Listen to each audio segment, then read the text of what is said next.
Students, welcome to Genic education. तो सबसे पहले इस वीडियो को लाइक करो और शेयर करो। आज मुझे बहुत सारे स्टूडेंट दिखने चाहिए इसलिए क्योंकि बहुत सारे स्टूडेंट्स ये रीजन देते हैं कि सर शाम को जीसीवी की क्लास होती है एनालॉग इलेक्ट्रॉनिक्स की, जो कि आज कैंसिल हो गई।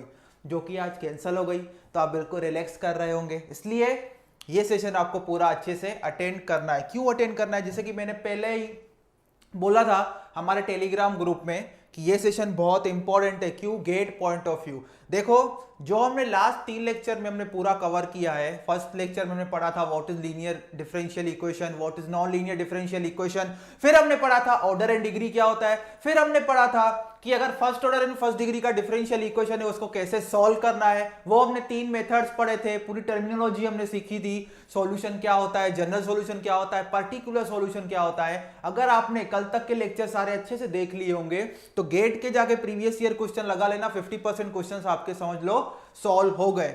अभी जो हम ये लास्ट 2 लेक्चर में, बस ये लास्ट 2 लेक्चर बाकी है डिफरेंशियल इक्वेशन के, और उसके साथ हमारा जो 250 डेज प्लान है उसका भी मैं अच्छे से यहां पे आपको यूटिलाइजेशन करवा रहा हूं ताकि आपका पूरा मैथ्स अच्छे से कवर हो जाए। क्लियर?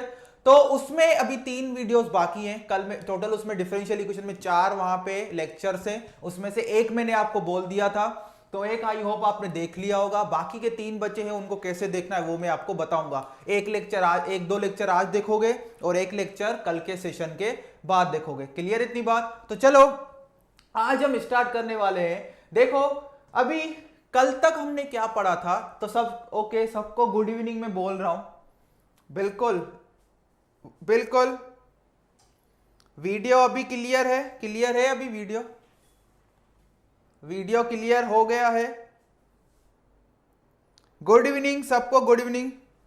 ब्लर आ रहा है, ओके अभी ठीक हो गया ब्लर? क्या अभी भी ब्लर आ रहा है? बिल्कुल sir, video is not clear. Okay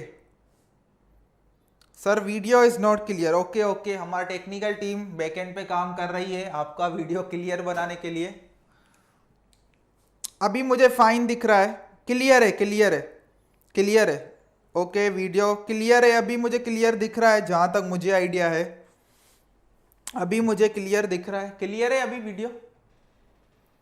video clear है। हम आगे प्रोसीड करते हैं, फिर हम आगे देखेंगे कि वीडियो क्लियर है कि नहीं। अभी मुझे तो मोबाइल में ठीक दिख रहा है। बिल्कुल बिल्कुल, ब्लर आ रहा है। ब्लर है क्या? खराब आ रहा है? Okay, not clear. तो चलो, जब तक वीडियो क्लियर हो जाए तो मेरी बात कान खोल के ध्यान से सुनना। अभी तक चलो वीडियो को हम इंप्रूव कर रहे हैं बैकएंड पे। अभी ईयरफोन लगा के बैठे हो या सुन रहे हो तो मेरी बात ध्यान से सुनो। सबसे पहली बात, अभी तक जो भी हमने मेथड्स पढ़े थे डिफरेंशियल, इसलिए मैं भी बोर्ड पे कुछ भी नहीं लिख रहा हूं। जो भी हमने मेथड्स पढ़े थे डिफरेंशियल इक्वेशन को सॉल्व करने के लिए, वो हमने कौन सी डिफरेंशियल इक्वेशन को सॉल्व करने के लिए पढ़े थे? First order and first degree वाला डिफरेंशियल इक्वेशन। ओके,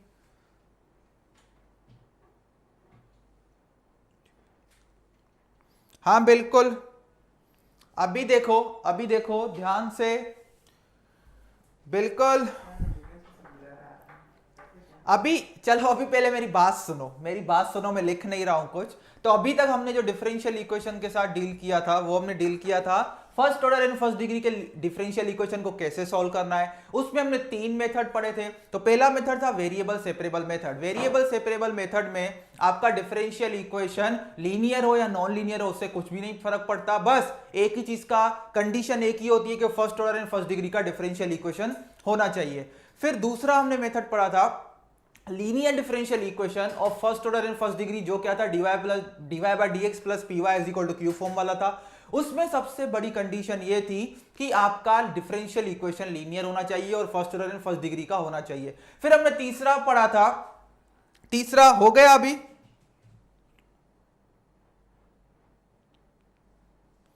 हो गया? अभी ठीक है।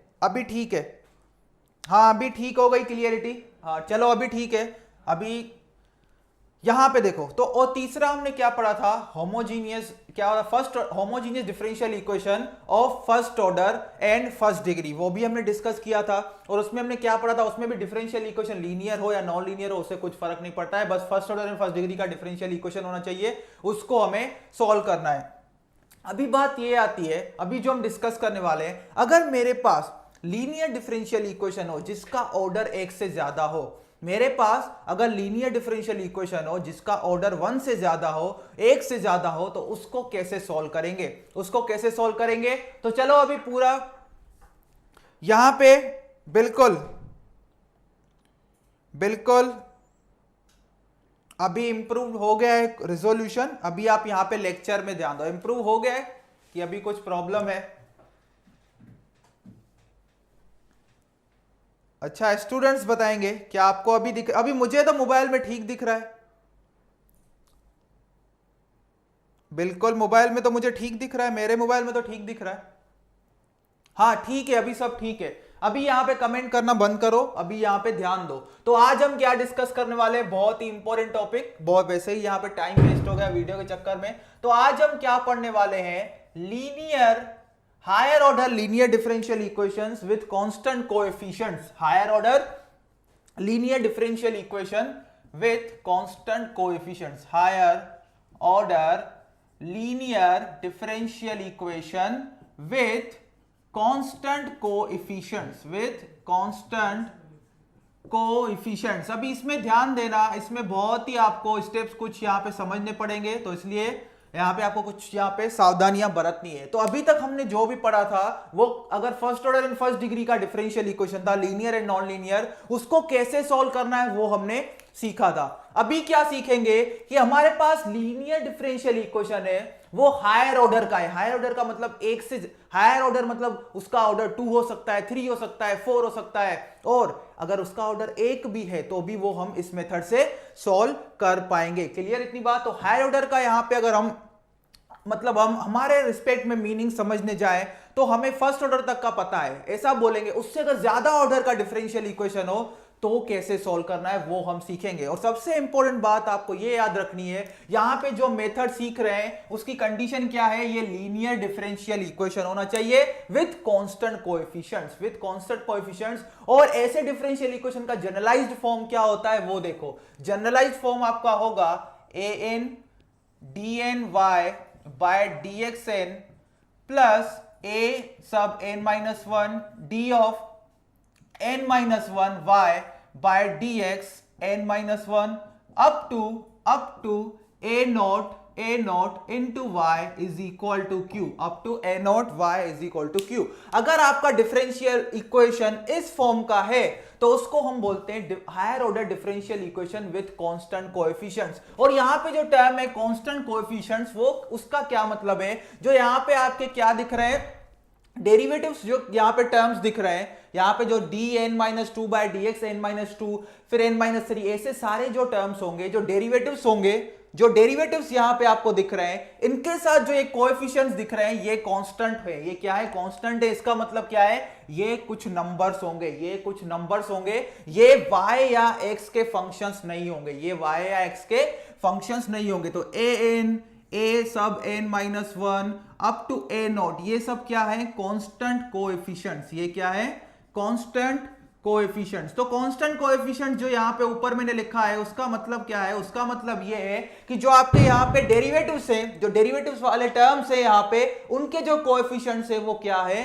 कांस्टेंट है। और आपके डिफरेंशियल इक्वेशन में जो q दिख रहा है वो क्या हो सकता है, वो x का फंक्शन होगा या तो कांस्टेंट कुछ नंबर, यहां क्या होगा, कांस्टेंट कुछ नंबर होगा। तो अगर आपका डिफरेंशियल इक्वेशन इस फॉर्म का है तो सबसे पहले क्या है, लीनियर डिफरेंशियल इक्वेशन है। लीनियर डिफरेंशियल इक्वेशन क्योंकि हमने 5 कंडीशन पढ़े थे, अगर किसी डिफरेंशियल इक्वेशन में 5 कंडीशन फुलफिल होते हैं तो वो लीनियर डिफरेंशियल इक्वेशन होता है। उसमें से एक भी अगर कंडीशन फेल हो गया तो वो लीनियर डिफरेंशियल इक्वेशन नहीं होता है। तो इसमें आप चेक करोगे उन 5 में से एक भी कंडीशन फेल नहीं हो रहा है। तो सबसे पहली बात ये क्या है, linear differential equation with constant coefficients, with constant coefficients, ऐसे डिफरेंशियल इक्वेशन को कैसे सोल्व करना है। यहां पे n क्या हो सकता है, 1 हो सकता है, 2 हो सकता है, 3 हो सकता है, 4 हो सकता है, 5 हो सकता है, कुछ भी नंबर हो सकता है। तो ऐसे डिफरेंशियल इक्वेशंस के साथ हमें कैसे डील करना है, कैसे सॉल्यूशन निकालना है, वो अभी हम सीखने वाले हैं। तो यहां पे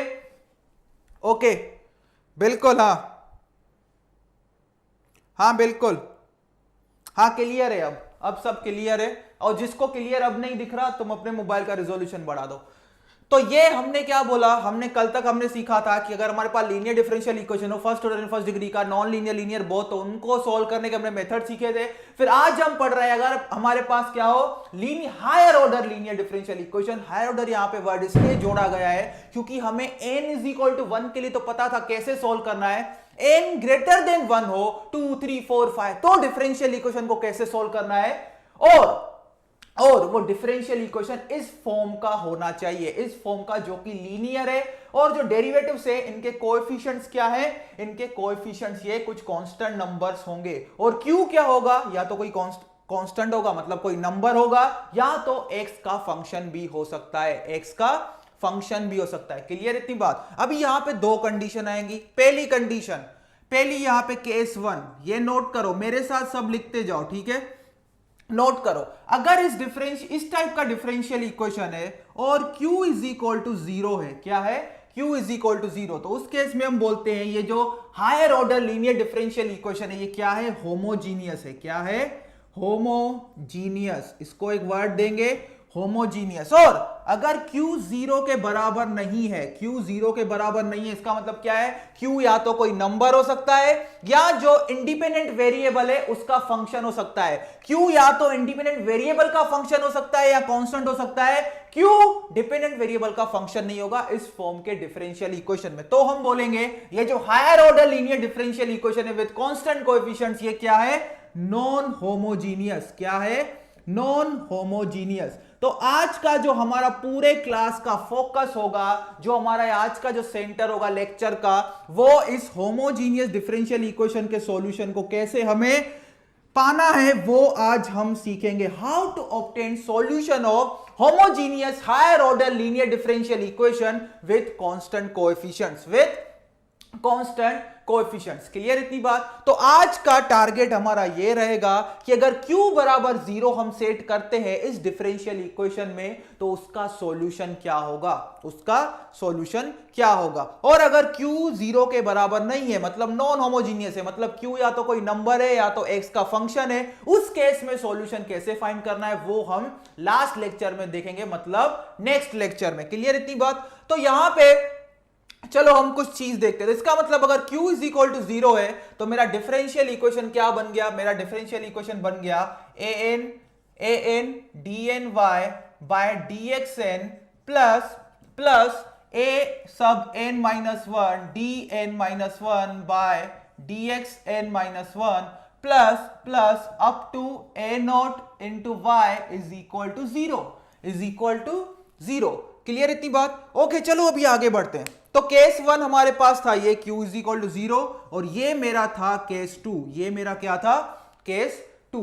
तो अभी हम देखेंगे कि अगर इस टाइप का डिफरेंशियल इक्वेशन हो, होमोजीनियस डिफरेंशियल इक्वेशन, क्या, होमोजीनियस डिफरेंशियल इक्वेशन, इसको क्या बोलेंगे, homogeneous higher order linear differential equation with constant coefficients. ये सब टर्मिनोलॉजी आपकी क्लियर होनी चाहिए। तो इस केस में ओवरऑल सॉल्यूशन होगा, तो सिंपली अगर मैं बोल रहा हूं डिफरेंशियल इक्वेशन का सॉल्यूशन निकालो, तो सॉल्यूशन सिंपली क्या होता है, y आता है, जो क्या होता है, x का फंक्शन होता है। क्या होता है, x का फंक्शन। अभी यहां पे कुछ नए टर्म्स भी आएंगे, अभी यहां पे कुछ नए टर्म्स भी आएंगे। देखो क्या, तो क्या चीज होगी, अगर q इज इक्वल टू 0 है, यहां पे q इज इक्वल टू 0 है, तो इस इक्वेशन में q इज इक्वल टू 0 रख दिया, तो हमारा क्या बन गया, होमोजीनियस डिफरेंशियल इक्वेशन। अगर q बराबर 0 है, तो q बराबर 0 है, तो हमारा जो सॉल्यूशन होगा वो होगा y is equal to y sub c, y sub c। इसका मतलब क्या है, इसको हम बोलते हैं complementary function, where yc is complementary function, complementary function, या कॉम्प्लीमेंट्री फंक्शन को हम CF से भी डिनोट कर सकते हैं, शॉर्टकट में ऐसा भी लिख सकते हैं CF। ये सॉल्यूशन के रिस्पेक्ट में मैंने ये नोटेशन यूज किया है y सब c। तो अगर अगर आपका हायर ऑर्डर डिफरेंशियल इक्वेशन जो कि लीनियर है वो क्या है, होमोजीनियस है, तो उसका सॉल्यूशन क्या होगा, उस सॉल्यूशन को बोलते हैं हम complementary function. Simply complementary function निकालेंगे, वही हमारा क्या होगा, इस लीनियर डिफरेंशियल इक्वेशन का क्या होगा, सॉल्यूशन होगा। अगर ये होमोजीनियस नहीं होता, लेट अस से q 0 के बराबर नहीं है, q अगर 0 के बराबर नहीं है तो जो ओवरऑल सॉल्यूशन होगा वो होगा y is equal to y sub c plus y sub p।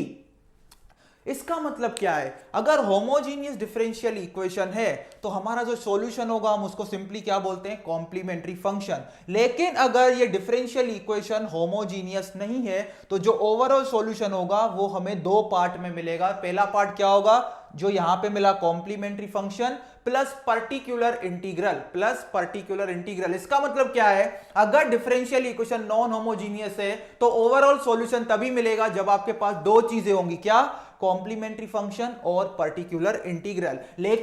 लेकिन अगर सिर्फ डिफरेंशियल इक्वेशन होमोजीनियस है तो हमें सिर्फ क्या चाहिए, कॉम्प्लीमेंट्री फंक्शन चाहिए। कॉम्प्लीमेंट्री फंक्शन ही हमारा क्या होगा, सॉल्यूशन होगा। तो आज का जो लेक्चर है वो यहीं पे सेंटर्ड है, इसी पोर्शन को हम ज्यादा फोकस करेंगे आज, इसी चीज को हम ज्यादा फोकस करेंगे। क्यों, क्योंकि हम कौन सा चीज पढ़ रहे हैं, q इज इक्वल टू 0 वाला होमोजीनियस डिफरेंशियल इक्वेशन। तो हमारा आज का टारगेट रहेगा कि कोई भी हायर ऑर्डर डिफरेंशियल इक्वेशन दिया गया हो इस फॉर्म का तो कॉम्प्लीमेंट्री फंक्शन कैसे निकालेंगे। और कल जो नेक्स्ट सेशन होगा उसमें टारगेट होगा, अगर नॉन होमोजीनियस डिफरेंशियल इक्वेशन है तो कॉम्प्लीमेंट्री फंक्शन तो आज हम सीख ही जाएंगे कैसे निकालना है, नेक्स्ट लेक्चर में सीखेंगे पर्टिकुलर इंटीग्रल कैसे निकालना है। कॉम्प्लीमेंट्री फंक्शन मिल गया और पर्टिकुलर इंटीग्रल मिल गया, दोनों का समेशन करेंगे तो सिंपली हमें क्या मिल जाएगा, overall solution of non homogeneous higher order linear differential equation. Clear यहां तक? ओके, बिल्कुल, हाँ बिल्कुल, चलो, हाँ बिल्कुल हो गया, इंप्रूव हो गया। यहां तक अगर किसी को कुछ डाउट है तो कमेंट करो, नहीं तो फिर हम देखेंगे इस पार्ट को हम टारगेट करेंगे। अगर इस टाइप का डिफरेंशियल इक्वेशन है तो उसको हमें कैसे सोल्व करना है और डिफरेंट क्या केसेस होते हैं और डिफरेंट केसेस के लिए कॉम्प्लीमेंट्री फंक्शन क्या निकलता है वो भी हम सीखेंगे। हाँ, यहां तक सबको क्लियर हो गया? क्लियर। तो देखो आज का जो सेशन था हमने स्टार्ट किया था higher order linear differential equation, फिर उसमें हमने बोला q इज इक्वल टू 0 तो होमोजीनियस, q नॉट बराबर 0 तो नॉन होमोजीनियस, और फिर अगर होमोजीनियस नहीं है तो जो ओवरऑल सॉल्यूशन मिलेगा इस टाइप के डिफरेंशियल इक्वेशन का उसके दो पार्ट होंगे, कॉम्प्लीमेंट्री फंक्शन और पर्टिकुलर इंटीग्रल। और अगर ये होमोजीनियस डिफरेंशियल इक्वेशन है तो सिर्फ क्या होगा, जो ओवरऑल सॉल्यूशन होगा वो किसके बराबर होगा, कॉम्प्लीमेंट्री फंक्शन के बराबर। तो क्योंकि आज का लेक्चर सिर्फ इसी पे ही ध्यान देना है, होमोजीनियस डिफरेंशियल इक्वेशन पे, तो आज का टारगेट यही रहेगा कि इन शॉर्ट कॉम्प्लीमेंट्री फंक्शन कैसे निकालना है और डिफरेंट केसेस के लिए कॉम्प्लीमेंट्री फंक्शन कैसे निकालते हैं। बिल्कुल, चलो तो अभी हम देखेंगे कि क्या क्या हमें इंग्रेडिएंट्स चाहिए। जैसे रेसिपी बनाने के लिए, सब्जी बनाने के लिए मसाले चाहिए, सब्जी चाहिए, सारी चीज चाहिए, उसी तरह से कॉम्प्लीमेंट्री फंक्शन बनाने के लिए क्या इंग्रेडिएंट्स चाहिए, क्या मिर्च मसाले चाहिए ताकि कॉम्प्लीमेंट्री फंक्शन मिले, तो उसको हम सीखते हैं। चलो इसको मैं यहीं लिख देता हूं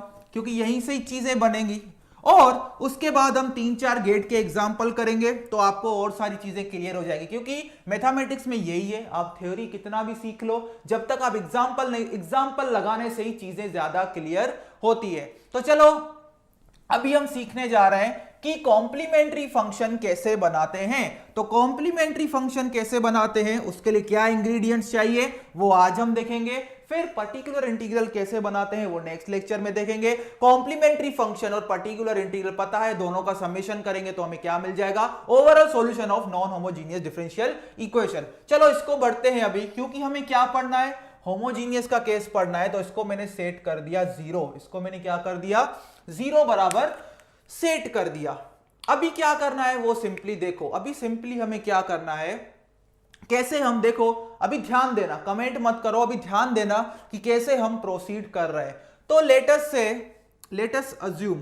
से अभी इसको कैसे हमें आगे प्रोसीड करना है, dn by dx to the power n is equal to capital D, upper case D।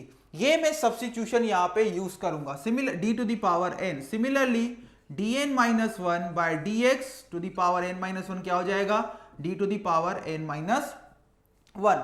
Clear इतनी बात। ऐसे ही हम आगे टर्म्स लिख सकते हैं। इसका मतलब क्या, अगर मुझे D square by d x square लिखना हो तो डी स्क्वायर आएगा, फिर d बाय डी एक्स लिखना हो तो सिंपली यहां पे क्या आएगा, d आएगा। जो यहां पे पावर है वही d पे पावर आ जाएगी। अभी मैं क्या करूंगा, इसका यहां पे सब्स्टिट्यूशन करूंगा। क्या करूंगा, सब्स्टिट्यूशन करूंगा। देखो कैसे होगा, an को तो मैं नहीं छेड़ूंगा, फिर यहां पे dn by dx to the power n को मैं क्या रखूंगा, d to the power n, और यहां पे y साथ में है इसके, प्लस सिमिलरली क्या करूंगा, a sub n minus one D to the, और फिर क्या होगा, d to the power n minus one, D to the power n minus one, इसके साथ मल्टीप्लीकेशन में क्या है, y है, up to a not into y बराबर जीरो, y बराबर जीरो। अभी यहां पे देखो, जो लेफ्ट हैंड साइड में आपको इक्वेशन दिख रहा है, लेफ्ट हैंड साइड में जो इक्वेशन दिख रहा है, यहां से हम y को कॉमन निकाल सकते हैं, यहां से हम y को कॉमन निकाल सकते हैं। कैसे,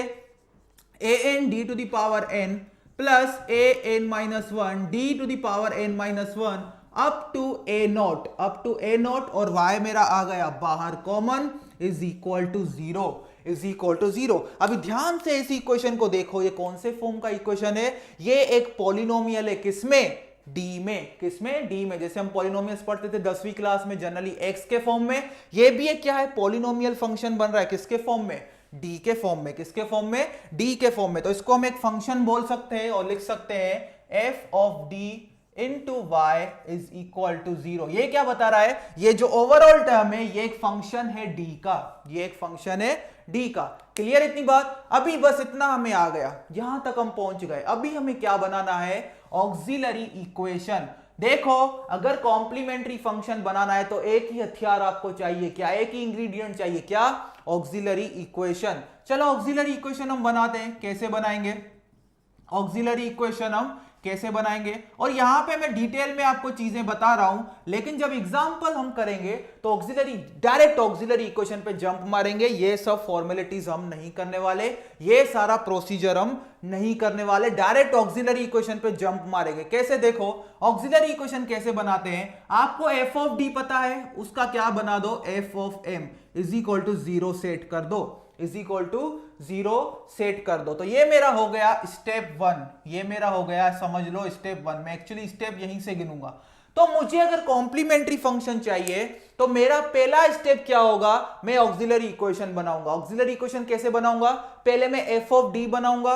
एफ ऑफ डी बनाने के बाद क्या करूंगा, डी की जगह जो मेरा डी था, पॉलिनोमियल था, एक फंक्शन था, उसका क्या कर दूंगा, उसमें से एफ ऑफ एम बनाऊंगा। मतलब जो एफ ऑफ डी मिला उसमें डी की जगह सारा जगह क्या रख दूंगा, एम रख दूंगा, तो मुझे एफ ऑफ एम मिलेगा, वो भी एक पॉलिनोमियल होगा in M, polynomial in M, और उसको क्या कर दूंगा, is equal to zero set कर दूंगा। पॉलिनोमियल, ये क्या होगा, polynomial in M, polynomial in M. Clear इतनी बात, ये हो गया मेरा पॉलिनोमियल।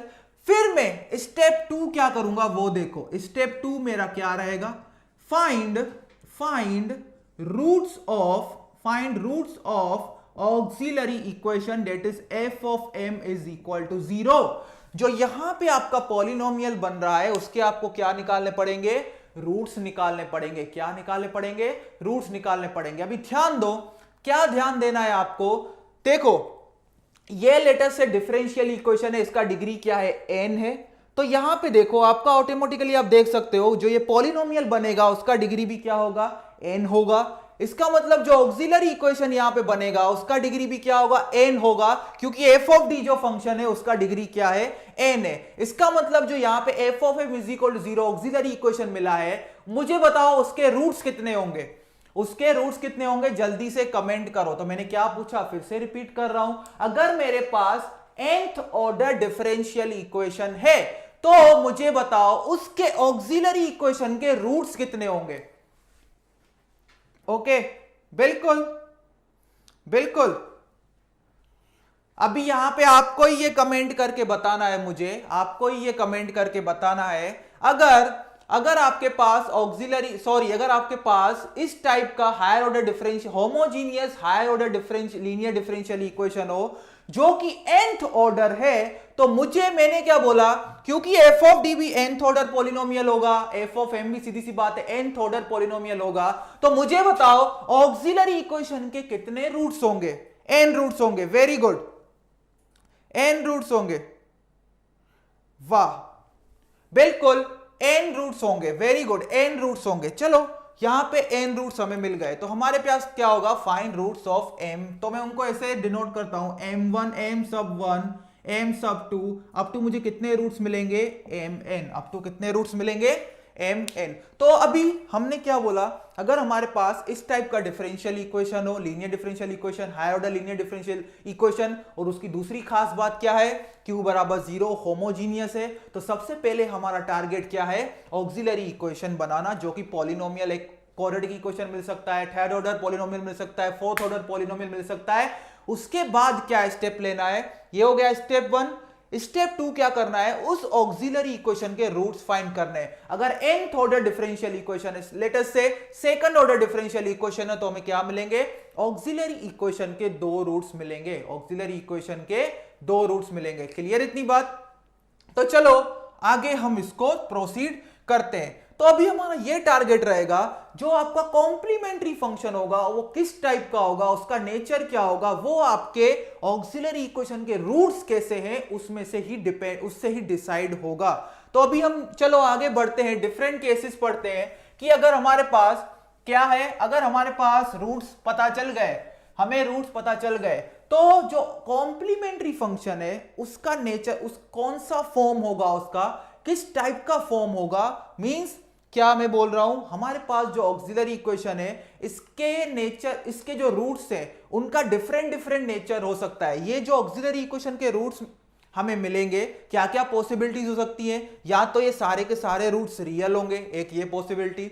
दूसरी, अगर सारे के सारे रियल हैं रूट्स, तो सारे के सारे सेम भी, इक्वल भी हो सकते हैं। फिर क्या हो सकते हैं, कुछ इक्वल हो सकते हैं, कुछ डिस्टिंक्ट हो सकते हैं, या तो सारे के सारे रूट्स डिस्टिंक्ट हो सकते हैं। फिर चौथा केस क्या हो सकता है कि आपके सारे के सारे रूट्स क्या हो, कॉम्प्लेक्स हो। फिर पांचवा केस क्या हो सकता है, रूट्स कॉम्प्लेक्स भी है और रिपीटेड भी है, रूट्स कॉम्प्लेक्स भी है, रिपीटेड है। इसका मतलब क्या है, जो आपका ऑक्सिलरी इक्वेशन है उसके जो रूट्स होंगे उनका नेचर कैसा है, उसके हिसाब से आपका कॉम्प्लीमेंट्री फंक्शन भी चेंज होगा, सारे केसेस के लिए सेम नहीं होगा। तो चलो वो हम देखते हैं कि different different type nature of roots के लिए कॉम्प्लीमेंट्री फंक्शन हमें कैसे फाइंड करना है। तो पहला केस हम ये देखेंगे, पहला केस यहां पे ध्यान देना, यहां पे पहला केस, केस 1।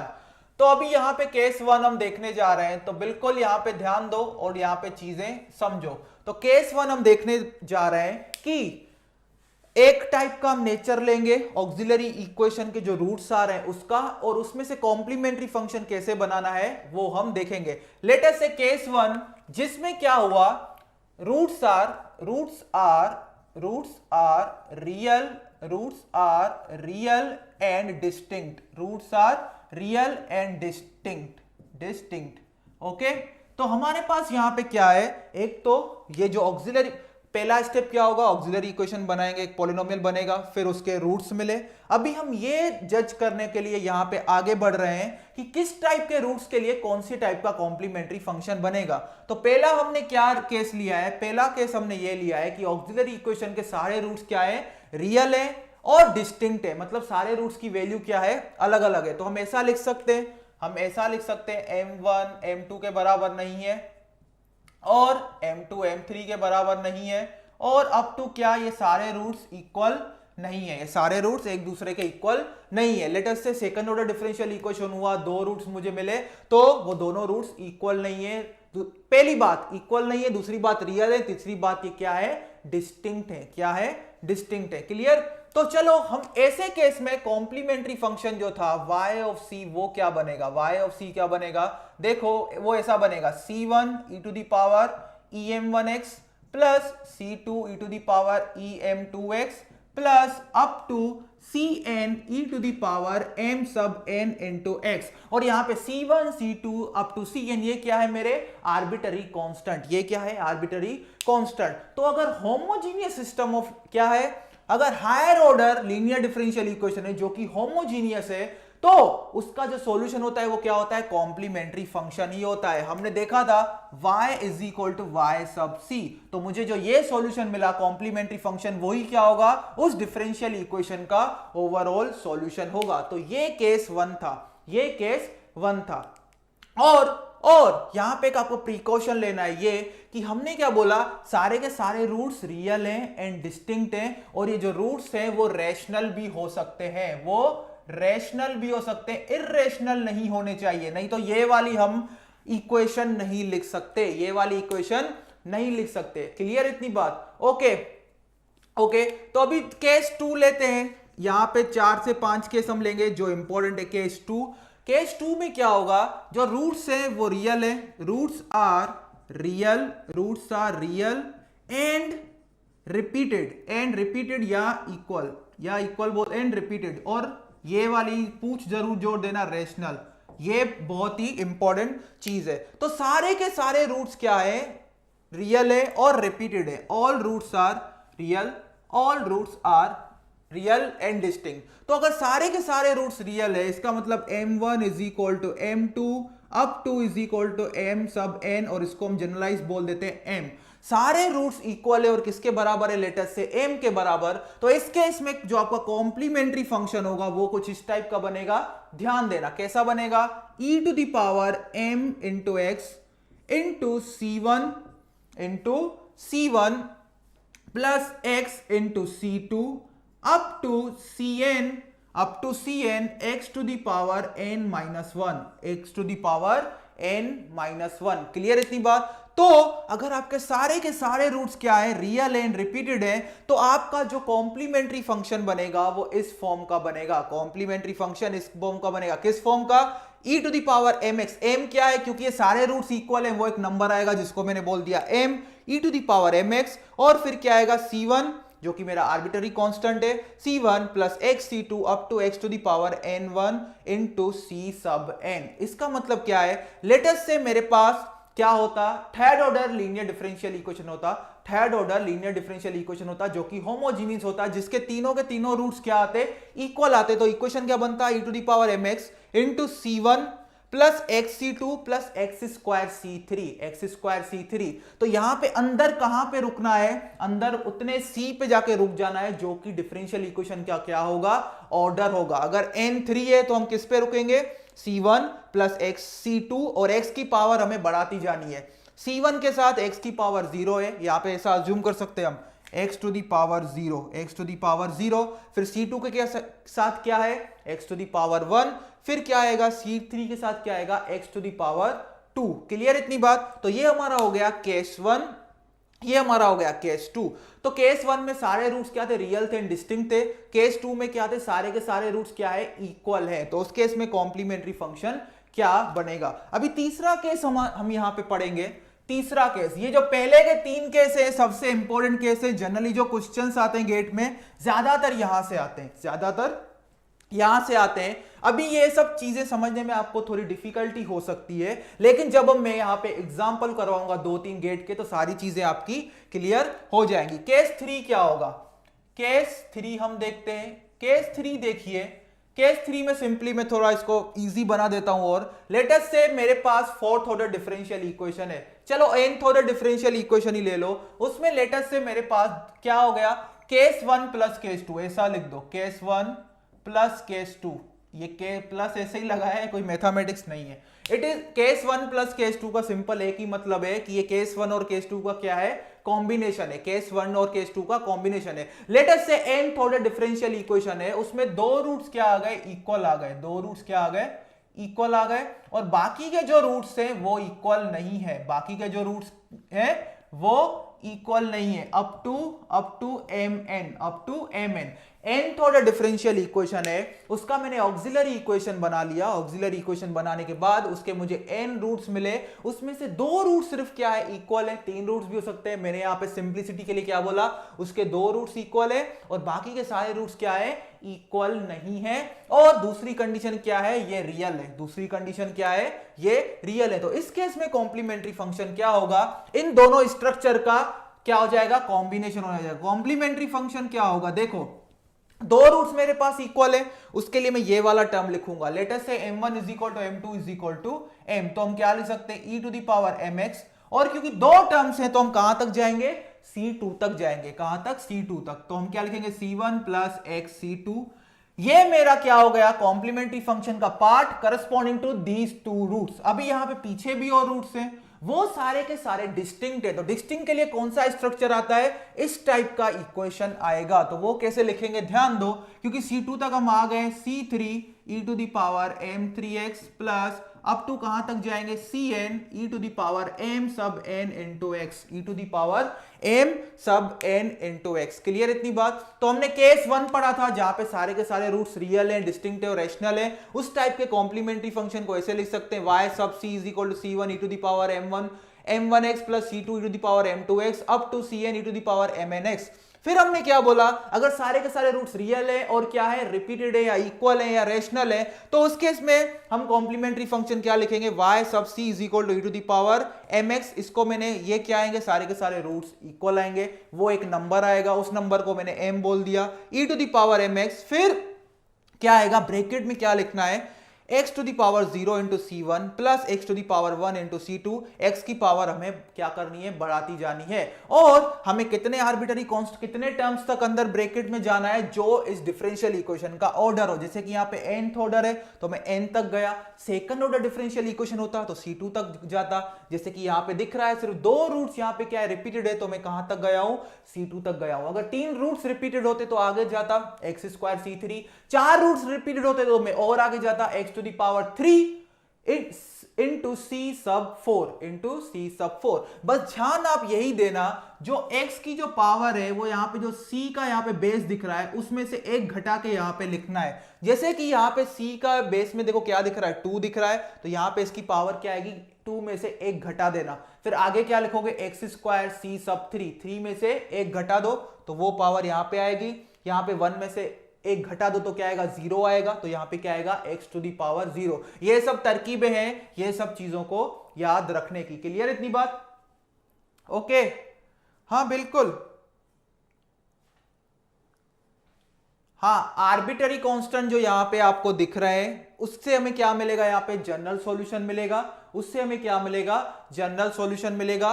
फिर जैसे ही हम क्या करेंगे, आगे जाके बढ़ेंगे और इनिशियल कंडीशन दिए गए होंगे तो हमें पर्टिकुलर सॉल्यूशन मिलेगा। हमें क्या मिलेगा, पर्टिकुलर सॉल्यूशन मिलेगा। बिल्कुल जैसे हमने कल देखा था, आर्बिटरी कांस्टेंट निकालने के लिए इनिशियल कंडीशन दिए गए थे, वैसे ही इन केसेस में भी आर्बिटरी कांस्टेंट निकालने के लिए इनिशियल कंडीशन दिए जाएंगे। हाँ बिल्कुल, चलो okay, n roots, very good, n roots. तो अभी यहां पे हमने 3 केस देख लिए, 2 केस और देखेंगे, फिर हम गेट के प्रॉब्लम्स सॉल्व करेंगे। तो सबसे पहले यहां पे चलो हम देखते हैं कैसे इन चीजों को डील करना है। तो ये हमारा हो गया पहला केस, ये दूसरा केस, वो तीसरा केस। और एक बात और याद रखना, आपके सॉल्यूशन में आर्बिटरी कांस्टेंट्स उतने ही आएंगे जो क्या होगा, आपके डिफरेंशियल इक्वेशन का ऑर्डर होगा। अगर आपके डिफरेंशियल इक्वेशन का ऑर्डर 2 है तो आपका जो जनरल सॉल्यूशन बनेगा उसमें 2 आर्बिटरी कांस्टेंट आएंगे। अगर आपके डिफरेंशियल इक्वेशन का ऑर्डर 1 है तो आप देखोगे कि आपका जो सॉल्यूशन बनेगा उसमें आर्बिटरी कांस्टेंट एक ही आएगा। क्लियर इतनी बात। तो चलो आगे हम बढ़ते हैं और देखते हैं क्या होता है। जैसे कि यहाँ पे nth ऑर्डर डिफरेंशियल इक्वेशन है तो यहाँ पे आर्बिटरी कांस्टेंट कितने आए, n आए। कितने आए, n आए। तो चलो केस 4 देखते हैं। केस 4 में लेटेस्ट से मेरे पास 2 रूट्स हैं। सेकंड ऑर्डर क्या बन रहा है, polynomial, second order differential equation है, उसमें उसमें क्या होगा, जो पॉलिनोमियल बनेगा उसका भी डिग्री क्या होगा, 2 होगा। तो लेटेस्ट से वो 2 रूट्स हैं, वो क्या है, कॉम्प्लेक्स रूट्स आए मेरे पास। क्या है, तो m1 आया मेरे पास अल्फा प्लस आई इंटू बीटा, और m2 आया मेरे पास अल्फा माइनस आई इंटू बीटा। ये क्या है, सेकंड ऑर्डर डिफरेंशियल इक्वेशन। यहां पे हमें यहीं पे रुक जाना है इस टाइप के रूट्स के लिए। और फिर आगे एक और केस देखेंगे, 5th केस, जिसमें क्या होंगे, रूट्स यहां पे क्या होंगे, रिपीट होंगे कॉम्प्लेक्स फॉर्म में भी। ये दोनों रूट्स क्या है, complex conjugate of each other. तो इस केस में सॉल्यूशन क्या लिखेंगे वो देखो, y of c is equal to e to the power alpha x into c1 cos beta x plus c2 sine beta x plus c2 sine beta x। Clear इतनी बात। तो हमने यहां पे क्या लिखा, हमने लिखा अगर हमारे पास क्या है, सेकंड ऑर्डर डिफरेंशियल इक्वेशन है, उसके 2 रूट्स ऐसे मिल रहे हैं कॉम्प्लेक्स, और दोनों कैसे मिलेंगे, हमेशा कॉम्प्लेक्स कॉन्जुगेट पेयर में ही मिलेंगे। तो उसको कैसे लिखना है, complementary function y sub c या cf is equal to e to the power alpha x, जो कि अल्फा दोनों में कॉमन होगा, into C1 plus cos beta x, beta दोनों में कॉमन होगा, plus C2 sine beta x. तो ये होगा ओवरऑल सॉल्यूशन इस टाइप के डिफरेंशियल इक्वेशन में, जहां पे आपको roots complex conjugate of each other मिलेंगे। अगर कॉम्प्लेक्स रूट्स मिलते हैं तो हमेशा कॉम्प्लेक्स कॉन्जुगेट फॉर्म में ही मिलेंगे। कभी भी डिफरेंशियल इक्वेशन में ऐसा केस नहीं होगा कि आपको एक ही रूट मिले, कि आपको एक ही कॉम्प्लेक्स रूट मिले, हमेशा पेयर में ही मिलेंगे। तो चलो फिफ्थ केस हम यहां पे देखते हैं नीचे ही। फिफ्थ केस अगर यहां पे देखें तो फिफ्थ केस क्या होगा, इससे रिलेटेड है। अगर ये आता है तो फिफ्थ केस आपको समझो आ गया। लेट अस से फिफ्थ केस, यहां पे मेरे पास फोर्थ ऑर्डर डिफरेंशियल इक्वेशन है जिसमें चारों के चारों रूट्स कॉम्प्लेक्स हैं और दो रूट सेम वैल्यू के हैं। लेट अस से m1 is equal to m sub 2 is equal to alpha plus IB and m3 is equal to m4 is equal to alpha minus I beta. तो इस type के case में solution कैसे लिखेंगे, तो ये सब आप उतार लो नोटबुक में। चलो मैं इसको मिटा देता हूं, ये हमारा लास्ट केस है। फिर हम गेट के एग्जाम्पल देखेंगे, तो एग्जाम्पल देखेंगे तो आपको सारी चीजें, मैं सारे केसेस कवर करवा दूंगा एग्जाम्पल में, ताकि आपकी सारी चीजें क्लियर हो जाए। तब तक मेरे साथ समझो और चीजों को नोटबुक में लिखते चलो, चीजों को नोटबुक में लिखते चलो। ओके, तो यहां पे देखो, यहां पे देखो, अगर मेरे पास केस फाई है तो जो कॉम्प्लीमेंट्री फंक्शन बनेगा वो इस टाइप का बनेगा, e to the power alpha x into C1 plus x C2, C1 plus x C2, C1 plus x C2, और यहां पे देखो C1 plus x C2, okay, into cos beta x plus C3 plus x C4 into sine beta x, into sine beta x, into sine beta x. Okay okay, चलो ये हो जाएगा इस case का सॉल्यूशन, केस 5 का। तो हमारे पास बस इतने ही केस हमको पढ़ने हैं। तो केस 1 क्या था, जिसमें सारे रूट्स रियल थे, डिस्टिंक्ट थे और रेशनल थे, तो हमारा कैसे बनेगा कॉम्प्लीमेंट्री फंक्शन। फिर दूसरे केस में रूट्स क्या थे, रियल थे, रेशनल थे, लेकिन सारे के सारे रिपीटेड थे, सारे के सारे इक्वल थे, तो वो हमने देखा। फिर उसके बाद हमने क्या देखा, मेरे पास अगर केस 1 और केस 2 के कॉम्बिनेशन है, कुछ रूट्स इक्वल है, कुछ क्या है डिस्टिंक्ट है और रियल है और रेशनल है, तो इस टाइप का सॉल्यूशन बनेगा। फिर मैंने देखा अगर मेरे पास सेकंड ऑर्डर डिफरेंशियल इक्वेशन है जिसके दोनों रूट्स क्या है, complex conjugate of each other, तो इस टाइप का सॉल्यूशन मिलेगा। फिर हमने क्या किया, यहां पे देखो e टू द पावर में क्या आया, जो रियल पार्ट था रूट्स का वो आया, इंटू C1 प्लस क्या आया कॉस, जो इमेजिनरी पार्ट था beta x plus C2 sine beta x. फिर हमने देखा केस 5 जो कि फोर्थ ऑर्डर डिफरेंशियल इक्वेशन है, क्योंकि 4 रूट्स है तो क्या होगा, जो ऑक्सिलरी इक्वेशन होगा उसका क्या होगा, डिग्री 4 होगा। इसका मतलब वो फोर्थ ऑर्डर डिफरेंशियल इक्वेशन होगा, जितने रूट्स मिलेंगे वही क्या होगा, ऑर्डर होगा डिफरेंशियल इक्वेशन का। तो इसमें दो रूट्स क्या है, सारे के सारे रूट्स कॉम्प्लेक्स है, लेकिन दो रूट्स क्या है, इक्वल है। तो इस केस में ये होगा ओवरऑल सॉल्यूशन। इस केस में क्या होगा, ये ओवरऑल सॉल्यूशन। ओके, हाँ, लास्ट सब विजिबल हो गया। अभी यहां पे देखो, अभी यहां पे समझो चीजों को। कुछ स्टूडेंट्स ऐसा बोल रहे हैं कि सर डी को आपने एम से क्यों रिप्लेस किया है। बहुत सारे स्टूडेंट्स का ये यहां पे डाउट आ गया कि डी को एम से क्यों आपने रिप्लेस किया है। तो इस चीज को अभी लॉजिकली समझो, लॉजिकली जाओ। इस चीज को समझने का सिंपल तरीका क्या है, जो डी था वो मैंने क्या लिखा था, डी बाय डी एक्स।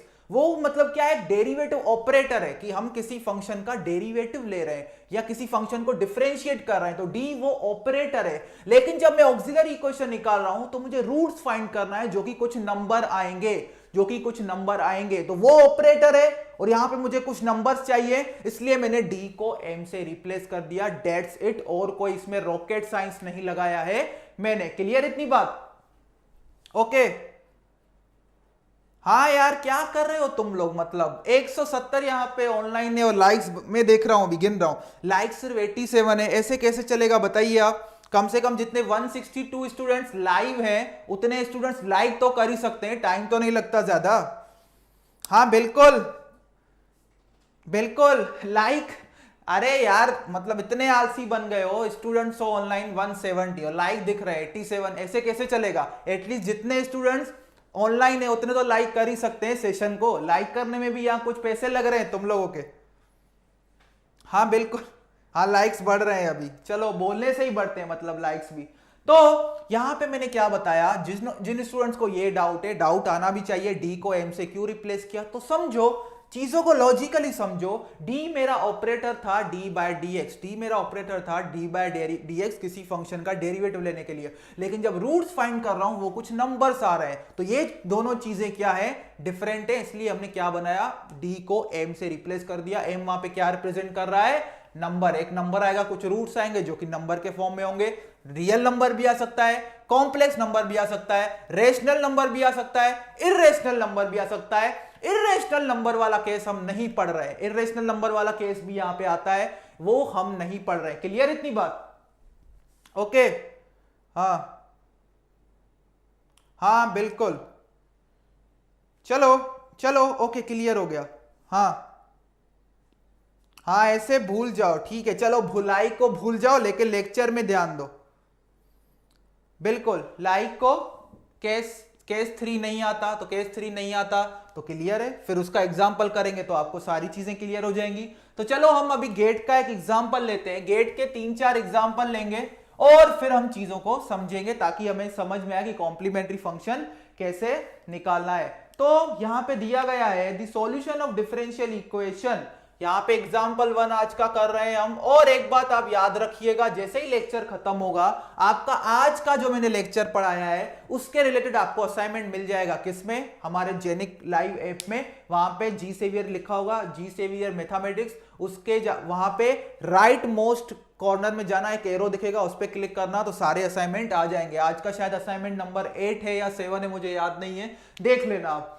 और उसमें 10 क्वेश्चन है, पूरे के पूरे क्वेश्चन सारे इजी हैं, जो भी आज का मैंने लेक्चर में आपको पढ़ाया है उसके रिलेटेड ही सारे क्वेश्चन हैं। तो चलो पहला लेक्चर लेते हैं। पूछा गया the solution of differential equation, तो ये डिफरेंशियल इक्वेशन दिया गया है y double dash plus 3y dash plus 2y is equal to 0 is what solution पूछा है इसका, तो सिंपली सॉल्यूशन कौन से फॉर्म में आएगा, y is equal to f of x, और यहां पे ऐसा लिखा नहीं है y is equal to f of x function है, ऐसा क्वेश्चन में नहीं लिखा है कि x आपका इंडिपेंडेंट वेरिएबल है, y डिपेंडेंट वेरिएबल, ऐसा कुछ नहीं लिखा है। लेकिन जो सॉल्यूशन में 4 ऑप्शन है उसमें y जो लिखा गया है x के फॉर्म में लिखा गया है, तो वहीं से हमें पता चल जाएगा कि यहाँ पे इंडिपेंडेंट वेरिएबल क्या होगा, x होगा, इंडिपेंडेंट वेरिएबल x होगा। चलो तो सबसे पहले इस इक्वेशन का सॉल्यूशन निकालना है, तो हम कैसे निकालेंगे, कैसे हमारे पास अप्रोच जाएगा, तो अप्रोच ये आना चाहिए सबसे पहले, क्योंकि यहां पे दिख रहा है ये क्या है, सेकंड ऑर्डर डिफरेंशियल इक्वेशन है, इसका मतलब जो सारे मेथड्स हमने कल पढ़े थे वो नहीं लगा सकते। क्लियर इतनी बात, ये सेकंड ऑर्डर डिफरेंशियल इक्वेशन है, देखो इसको ऐसे भी लिख सकते हैं नाम, d square y by d x square plus 3 dy by d x plus 2y is equal to 0। तो ये क्या है, सेकंड ऑर्डर डिफरेंशियल इक्वेशन। तो हम जो पढ़ रहे हैं higher order linear differential equation with constant coefficients, उसमें मैं आपको एक बात क्लियर कर दूं, जो गेट में क्वेश्चंस आते हैं वो सेकंड ऑर्डर तक ही आते हैं, फोर्थ ऑर्डर वाला, थर्ड ऑर्डर का तो आएगा ही नहीं, क्योंकि उसमें क्या होता है, क्यूबिक पॉलिनोमियल बन जाता है, रूट्स निकालना थोड़ा वहां पे टफ हो जाता है। 1 से 2 बार आया है फोर्थ ऑर्डर का केस, नहीं तो आप देखोगे 99% क्वेश्चंस इस टॉपिक से homogeneous differential of equation means higher order differential equation with constant coefficient से आप देखोगे जो क्वेश्चंस आएंगे वो हमेशा सेकंड ऑर्डर तक ही आएंगे। बहुत ही रेयर केस होगा, 100 में से 1 चांस होगा कि फोर्थ ऑर्डर पूछ लिया, तो आप सेकंड ऑर्डर पे ज्यादा ध्यान देना, और सेकंड ऑर्डर का निकालना बहुत ही इजी है। तो ये देखो, ये सिंपली मुझे दिख रहा है क्या है, ये उसी टाइप का डिफरेंशियल इक्वेशन है जो कि हम पढ़ रहे हैं। ये क्या है, second order linear differential equation with constant coefficients. यहां पे जो डेरिवेटिव्स वाले टर्म्स दिख रहे हैं इसके कोएफिशिएंट्स कांस्टेंट है, देखो ध्यान से, 3 2 और इसका क्या है 1 है, इसका क्या है 1 है। तो सिंपली मेरा क्या बनेगा, मैं d by d x square को क्या लिख दूंगा, डी स्क्वायर लिख दूंगा, d बाय डी एक्स को क्या लिख दूंगा, d लिख दूंगा, यहां पे रख दूंगा तो क्या बनेगा, d स्क्वायर, उसका कोएफिशिएंट है 1 plus 3 dy plus 2y is equal to 0। तो मुझे बताओ y इसमें से कॉमन निकाल दो, तो f ऑफ d मेरा बनेगा d square plus 3d plus 2, d square plus 3d plus 2। तो हम पहले देखेंगे, देखो हमें पता चल गया ये उसी टाइप का डिफरेंशियल इक्वेशन है, linear differential equation, second order linear differential equation with constant coefficient. दूसरा हमने क्या देखा, Q0 है, तो ये होमोजीनियस है, इसका मतलब इसका ओवरऑल जो सॉल्यूशन होगा वो कॉम्प्लीमेंट्री फंक्शन ही होगा। कॉम्प्लीमेंट्री फंक्शन किस टाइप का आएगा, उससे पहले हमें यह पता होना चाहिए कि जो ऑक्सिलरी इक्वेशन आएगा उसके जो रूट्स है उनका नेचर कैसा होगा। हमने 5 केस देखे, वो हम रूट्स निकालेंगे, फिर देखेंगे कौन सा केस मैच हो रहा है, उसके हिसाब से इस टाइप के सॉल्यूशन हम बनाएंगे। तो चलो सबसे पहले इसका ऑक्सिलरी इक्वेशन बनाओ, फिर ऑक्सिलरी इक्वेशन के रूट्स निकालो। जब भी इस टाइप के क्वेश्चंस होंगे तो पहला टारगेट एक ही होना चाहिए, स्टेप 1 ऑक्सिलरी इक्वेशन बनाना है। तो ऑक्सिलरी इक्वेशन क्या होगा, f of m is equal to 0, f of m is equal to 0। तो f of m is equal to 0, तो मुझे बताओ f ऑफ d अगर क्या है, d square plus 3d plus 2, तो f ऑफ m क्या होगा, m square plus 3m plus 2 बराबर 0। और ये इसके रूट्स क्या होंगे, m plus 1 into m plus 2, quadratic equation है, इसके रूट्स निकालना बहुत इजी है। इसका मतलब मेरे पास m1 मुझे मिला -1, m2 मुझे मिला -2, m2 मुझे मिला -2। तो ध्यान से देखो ये केस 1 है। केस 1 क्यों है, क्योंकि m1 इसके दोनों रूट्स क्या है, पहले तो इस डिफरेंशियल इक्वेशन के सिर्फ ऑक्सिलरी इक्वेशन के दो रूट्स आए मेरे पास, फिर 2 रूट्स आए, उसके बाद मैंने क्या देखा, दोनों रूट्स क्या है, रियल है, बिल्कुल रियल है। फिर तीसरी मैंने ये बात देखी, दोनों डिस्टिंक्ट है, दोनों क्या है, डिस्टिंक्ट है। तो मुझे याद आया ये केस 1 है, मुझे क्या याद आया, ये केस 1 है। और केस 1 में जो कॉम्प्लीमेंट्री फंक्शन लिखेंगे मींस होमोजीनियस डिफरेंशियल इक्वेशन है, तो मुझे बताओ कॉम्प्लीमेंट्री फंक्शन कैसे लिखेंगे। अगर केस 1 था, केस 1 में क्या लिखते थे, पहले लिखते थे c1 आर्बिट्ररी कांस्टेंट, फिर e to the power m1 into x plus c2 into e to the power m2 into x, plus क्या लिख सकते थे, up to cn into e to the power mn into x. और यहां पे क्या है, यहां पे n 2 है, n क्या है, 2 है, तो हम n इज इक्वल टू 2 तक ही जा रहे हैं। तो फटाफट यहां पे मुझे बताओ y ऑफ c क्या होगा, c1 into e to the power m1 मुझे मिल गया है -x plus c2 e to the power -2x। और यही क्या होगा, क्योंकि ये higher order homogeneous linear differential equation है, तो जो कॉम्प्लीमेंट्री फंक्शन होगा वही क्या होगा, इस डिफरेंशियल इक्वेशन का ओवरऑल सॉल्यूशन होगा। और ये मुझे क्या मिला, जनरल सॉल्यूशन, ये मुझे क्या मिला, जनरल सॉल्यूशन, पर्टिकुलर सॉल्यूशन नहीं मिला। और इस क्वेश्चन में जनरल सॉल्यूशन ही पूछा गया है, पर्टिकुलर सॉल्यूशन नहीं पूछा है। और जहां पर्टिकुलर सॉल्यूशन पूछेगा वहां आपको इनिशियल कंडीशन भी देगा। क्लियर इतनी बात इस क्वेश्चन में, ओके हाँ, वेरी गुड वेरी गुड। ना करो इसका आंसर देखो, इसको याद रखने का एक ही तरीका है, प्रैक्टिस। कोई भी केस को इग्नोर नहीं कर सकते, हाँ अगर ज्यादा लंबा याद रखने में प्रॉब्लम हो रही है, जो मैंने केस 5 बताया वो तो मैंने nth ऑर्डर डिफरेंशियल इक्वेशन के लिए जनरलाइज फॉर्म बताया था। लेकिन आप क्या करो, मैं आपको ट्रिक बता देता हूं, अगर याद रखने में ज्यादा प्रॉब्लम हो रही है तो बस हर इक्वेशन में 2 टर्म तक याद रखो, मतलब सेकंड ऑर्डर डिफरेंशियल इक्वेशन का केस तक ही याद रखो, क्योंकि गेट में आप देखोगे सारे question second order differential equation के, ये 1 या 2 क्वेश्चन ही फोर्थ ऑर्डर डिफरेंशियल इक्वेशन के आए हुए हैं। क्लियर इतनी बात, हाँ तो समझ गए ना आप कैसे करना है। जिन स्टूडेंट्स को याद रखने में प्रॉब्लम हो रही है उनको सबसे पहले रोज 5 मिनट उसको एक बार देखना है। और मैं क्या बोल रहा हूं, जो मैंने जनरलाइज्ड इक्वेशन लिखवा है उसमें सिर्फ 2 टर्म तक ही कॉम्प्लीमेंट्री फंक्शन को याद करो, मतलब आप वहीं तक याद रखो इक्वेशन को जहां तक सिर्फ हमें सेकंड ऑर्डर डिफरेंशियल इक्वेशन के केस में लिखना है। सेकंड ऑर्डर डिफरेंशियल इक्वेशन के केस में कहां तक लिखना होता है, 2 आर्बिट्ररी कांस्टेंट तक ही टर्म्स लिखने होते हैं, वहां तक सारे एक्सप्रेशन अच्छे से याद कर लो।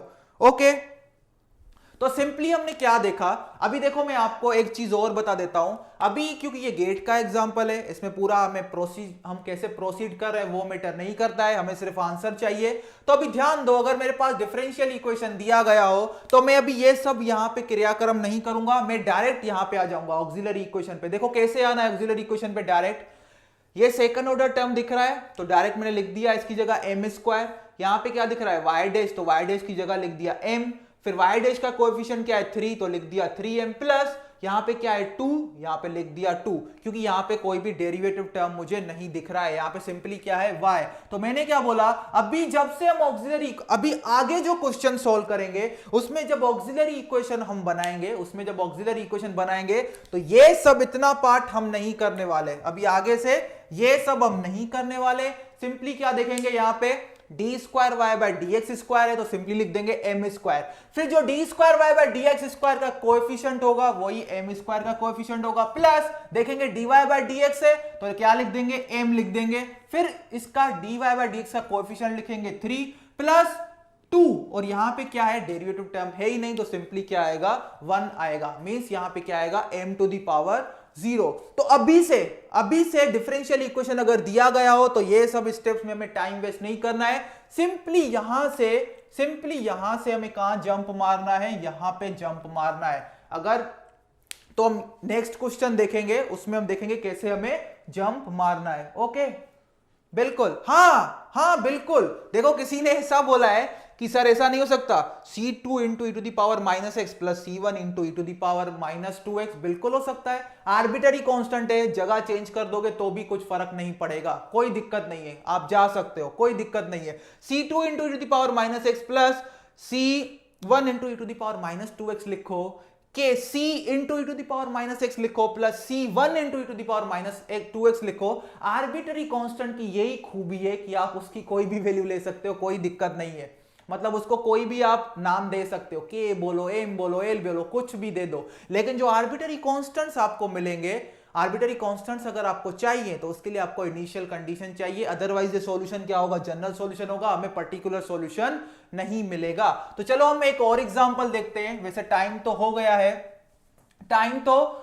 तो चलो आप ही बता दो मुझे कमेंट करके, आगे लेक्चर कंटिन्यू करना है आपको, क्योंकि आज तो मतलब आपकी एनालॉग की भी क्लास नहीं हुई है शाम की।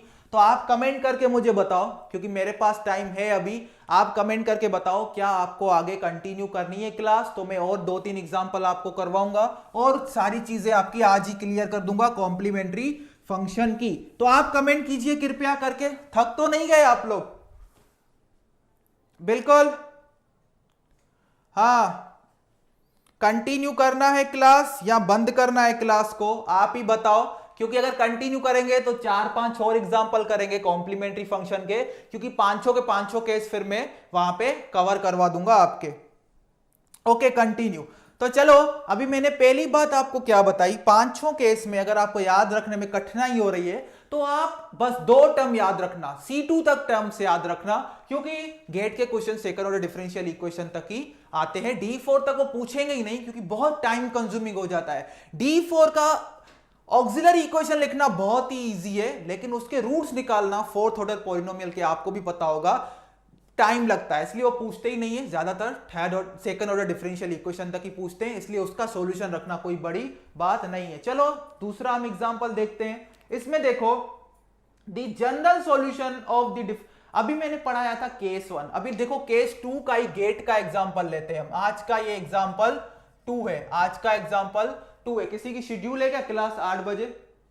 8 बजे किसी की नहीं है ना, सीधा 9 बजे है ना, ठीक है। चलो this general solution of differential equation, इसमें डी के फॉर्म में लिखा हुआ है, ऑपरेटर के फॉर्म में, d square minus 4d plus 4 into y बराबर 0, इंटू वाई बराबर 0। तो इसने पूछा है इसका जनरल सॉल्यूशन बताओ। यहां पे ऐसा इसने दे दिया है, where d is equal to d by d x, C1 and C2 are arbitrary constant, ऐसा भी लिख दिया है, आर आर्बिटरी कांस्टेंट्स, क्योंकि इसने जो जनरल सॉल्यूशन दिया है उसमें C1 और C2 को इसने यूज किया है। तो सिंपली देखो ये गेट में मैं साल बता देता हूं, 2005 ईसी ब्रांच में एक क्वेश्चन पूछा गया है, नहीं सॉरी 2005 आईएन में पूछा गया है, ये आईएन में 2005 में ये क्वेश्चन पूछा गया है। तो ये सिंपली क्या दिख रहा है, जो डी की पावर होगी वही इस डिफरेंशियल इक्वेशन का क्या होगा, ऑर्डर होगा। सेकंड ऑर्डर डिफरेंशियल इक्वेशन है, एफ ऑफ डी डायरेक्ट दिया गया है, तो क्या बनाएंगे ऑक्सिलरी इक्वेशन। ऑक्सिलरी इक्वेशन क्या होगा, f of M is equal to 0, d को डायरेक्ट एम से रिप्लेस कर दो तो क्या हो जाएगा, m square minus 4m plus 4 is equal to 0। तो इसके रूट्स क्या आएंगे, m minus 2 is equal square is equal to 0, तो m1 is equal to m2 is equal to m is equal to 2, एक आ गया नंबर। तो ये देखो सेकंड केस आ गया, ये सेकंड केस आ गया जिसमें दोनों रूट्स रियल है, रेशनल है, और फिर क्या है, ये तो इंटीजर आ गया, रेशनल की बात नहीं थी, ये तो इंटीजर है, और प्लस ये क्या है, प्लस ये क्या है, रियल है, और दोनों क्या है, रिपीटेड है, दोनों क्या है, रिपीटेड है। तो बताओ इस केस में सॉल्यूशन कॉम्प्लीमेंट्री फंक्शन ही होगा, और वो क्या होगा, वो होता है हमारा e to the power mx। m क्या होता है, नंबर होता है, दोनों नंबर इक्वल आ रहे हैं, उसी नंबर को क्या बोलते हैं, m बोलते हैं। m यहां पे क्या है, 2 e to the power 2x into क्या आता है, c1, क्या आता है, c1 plus x into c2 plus x into c2। तो सिंपल ये सॉल्यूशन आ गया, ये रहा आपका आंसर, ये आपका आ गया आंसर। तो आई होप आप लोगों ने निकाल दिया होगा इसको भी। ओके, हाँ बिल्कुल बिल्कुल, very good very good very good very good. जिन्होंने भी सॉल्यूशन निकाल दिया, ये सेकंड केस है अपना, ये अपना सेकंड केस है। सेकंड केस है, मैं सिलेक्ट करके आया हूं गेट के क्वेश्चन जिसमें हमारे ऑलमोस्ट सारे केस कवर हो जाएंगे। ये सेकंड केस है, हाँ बिल्कुल सेकंड केस है ये। हाँ बिल्कुल, एक इनिशियल कंडीशन वाला, एक नहीं बेटा, दो लूंगा, थोड़ा धीरज रखो, एक या दो लूंगा। इनिशियल कंडीशन वाला मैं सडनली इसलिए नहीं ले रहा हूं ताकि आपकी पहले कॉम्प्लीमेंट्री फंक्शन निकालने पे पकड़ होनी चाहिए। देखो, और दूसरी बात, ये होमोजेनियस डिफरेंशियल इक्वेशन है, इसका जो ओवरऑल सॉल्यूशन होगा वो क्या होगा, कॉम्प्लीमेंट्री फंक्शन ही होगा। ओके, हाँ बिल्कुल बिल्कुल। देखो मैथमेटिक्स से अगर जाओगे, मैथमेटिक्स में अगर जाओगे तो गेट में ऑलमोस्ट जो मैथ्स के क्वेश्चंस होते हैं वो मॉडरेट होते हैं, मॉडरेट होते हैं। ऐसा मत माइंडसेट कर देना कि गेट में, क्योंकि गेट भी आईआईटी ही गेट पेपर सेट कर रहा है, आईआईटी जेडबलई का पेपर सेट करते हैं, तो जेडबलई जैसा लेवल आता है। देखो गेट में किस टाइप के क्वेश्चंस आते हैं उसका आपको किसी से पूछने की जरूरत नहीं है, बेस्ट आपके पास एक ही ऑप्शन है चेक करने के लिए, गेट के प्रीवियस ईयर क्वेश्चन उठा के देख लो, देख लो। मैं आपको वही तो सॉल्व करवा रहा हूं, और वही सॉल्व करवा के आपको बता रहा हूं कि जो मैं सिखा रहा हूं उतना सफिशिएंट है गेट के लिए, इतना ज्यादा डीप में जाने की चीजों को जरूरत नहीं है। क्लियर, हाँ बिल्कुल, हाँ बिल्कुल आएंगे आएंगे, लेकिन अभी क्या है, गेट में डिफरेंशियल इक्वेशन से एनएटी टाइप के क्वेश्चन ज्यादा आने लग गए। एनएटी टाइप के मतलब ऐसे जनरल सॉल्यूशन नहीं पूछते, इनिशियल कंडीशन दी गई होती है, आपको पर्टिकुलर सॉल्यूशन निकालना होता है। पर्टिकुलर सॉल्यूशन के लिए किसी एक्स पे वो वैल्यू पूछेगा आपको वाई की। चलो, without wasting any further time, time waste नहीं होता, आपके साथ बात करना स्टूडेंट्स के साथ अच्छा लगता है मुझे भी। चलो अभी हम करते हैं बिल्कुल आगे, एक क्वेश्चन और सॉल्व करेंगे। तो चलो एक इनिशियल कंडीशन वाला क्वेश्चन हम सॉल्व करते हैं। इनिशियल कंडीशन वाला एक क्वेश्चन हम सॉल्व करते हैं, वो इसी के रिलेटेड है, रिपीटेड रूट्स के रिलेटेड। चलो मैं वहां पे लिख लेता हूं, तब तक आप सॉल्व करोगे। इट इज गिवन डेट, चलो एग्जांपल 3 आज का, जिसमें इनिशियल कंडीशन कैसे यूज करनी है वो हम दिखेंगे। तो it is given that y double dash plus 2y dash plus y is equal to 0। ये 1 नहीं है, ये डैश है। y double dash plus 2y dash plus y बराबर 0। तो पूछा है, दो इनिशियल कंडीशन यहां पे दी गई है, y of 0 is equal to 1, y of 1 is equal to 0। तो हमें क्या पूछा है वो देखो, हमें क्या पूछा है, देन पूछा है y ऑफ 0.5 क्या होगा। मतलब इसने क्या बोला है, y ऑफ 0.5 मतलब क्या होगा। तो हमें पता है इसका जो सॉल्यूशन होगा वो x का फंक्शन आएगा, इसका जो एक सॉल्यूशन आएगा। इस केस में आपको पर्टिकुलर सॉल्यूशन मिलेगा, क्योंकि इनिशियल कंडीशन दी गई है। तो इनिशियल कंडीशन का यूज करके हम जनरल सॉल्यूशन में से पर्टिकुलर सॉल्यूशन क्या मिल जाएगा, हमें मिल जाएगा। उसमें से क्या करेंगे, उसमें आपको जहां जहां x दिखेगा उसकी जगह 0.5 रखेंगे, तो हमें क्या मिल जाएगा, y ऑफ 0.5। ये मुझे क्या मिला, y of f of x।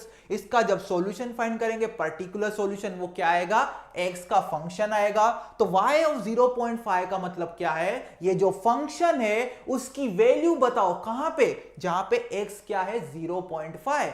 Simple. तो y मेरा आएगा फंक्शन x के फॉर्म का, y मेरा फंक्शन आएगा x के फॉर्म का। उस फंक्शन की 0.5 पे क्या वैल्यू है, वही क्या होगा, y ऑफ 0.25।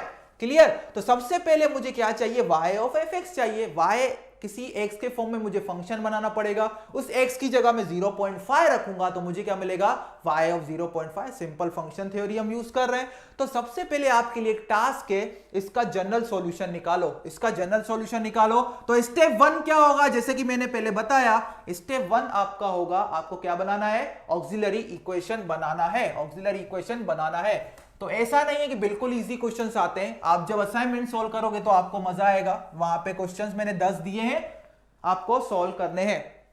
तो इसका मुझे बताओ क्या आएगा फटाफट, इसका मुझे आंसर बताओ फटाफट, इसका मुझे फटाफट। हाँ, पार्शियल डेरिवेटिव सिलेबस में है, सिलेबस में नहीं, इधर यहां उसके सिर्फ बेसिक्स पढ़ने पड़ते हैं, वो मैं लास्ट में आपको अगर टाइम मिलेगा तो एक दो एग्जांपल करवा दूंगा। हाँ बिल्कुल, -1, ओके, -1।